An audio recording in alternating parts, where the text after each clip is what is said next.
The world was quiet, save for the soft rustling of leaves and the faint howl of wind weaving through the trees. In the distance, the northern lights painted the sky with ribbons of green, blue, and purple. It was a night when the veil between worlds felt thin, and the ancient gods of Scandinavia seemed closer than ever. As you settle into your cozy spot, let me take you to a time when mortals and immortals shared the same realm, a time when the gods of Asgard reigned supreme. Our story begins in Asgard, the golden realm of the gods, nestled high above Midgard, the world of men. Asgard was no ordinary place. Its halls shimmered with gold and silver. Its skies glowed with eternal light, and the mighty Bifrost, a rainbow bridge, connected it to the mortal realm below. Here, the gods lived, laughed, and waged battles that shaped the fate of all 9 realms. Among these gods was Thor, the Thunderer, a mighty warrior with a heart as vast as the seas. His fiery red hair and beard were as wild as the storms he commanded. Thor was the protector of humanity, wielding Mjolnir, his enchanted hammer, which could crush mountains and return to his hand no matter how far it was thrown. But for all his might, Thor was kind, always ready to defend the weak and uphold justice. Not far from Thor's hall lived Loki, the trickster. Loki was as clever as he was unpredictable, with a sly grin that promised both mischief and miracles. Some said Loki's heart was as changeable as the wind, but none could deny his wit and cunning. He was a shapeshifter, capable of taking the form of beasts, birds, and even humans. Though Loki often walked a thin line between loyalty and chaos, he played a crucial role in the gods' tales, sometimes as their savior, other times as their greatest trial.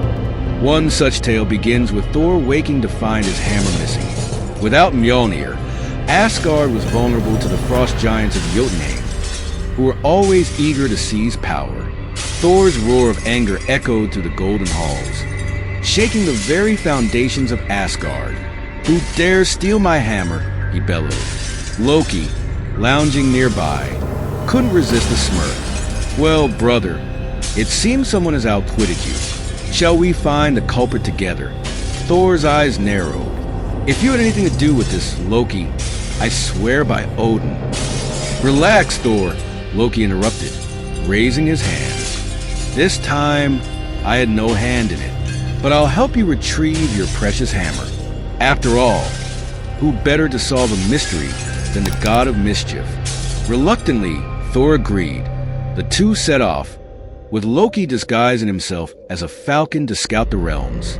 It wasn't long before they discovered the thief, Thrym, the king of the frost giants. Thrym had hidden Mjolnir deep in Jotunheim and declared that he would only return it if Freya, the goddess of love and beauty, became his bride. When Thor and Loki returned to Asgard with this news, Freya's eyes blazed with fury. "Marry that oaf? Never," she declared, her golden necklace, Brisingamen, shimmering with her anger. Loki, ever the schemer, hatched a plan. What if Thor disguises himself as Freya and goes to Jotunheim?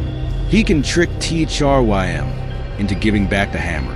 Thor's face turned as red as his beard. "Dress as a bride? Me? Are you mad? Do you want your hammer back or not?" Loki retorted, barely suppressing a grin. Grumbling, Thor agreed.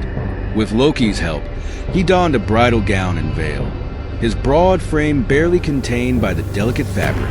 Loki, naturally, disguised himself as Thor's handmaiden. Together, they journeyed to Jotunheim, where Thrym eagerly awaited his bride. The wedding feast was a spectacle. Thor, still fuming under his veil, devoured entire platters of food and barrels of mead, much to Thrym's astonishment.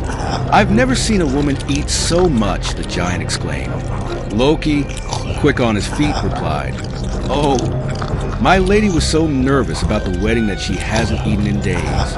Finally, Thrym brought out Mjolnir to bless the union.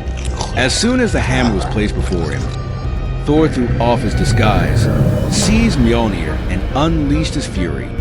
Lightning crackled, and thunder roared as Thor defeated Thrym and his followers, ensuring the safety of Asgard once more.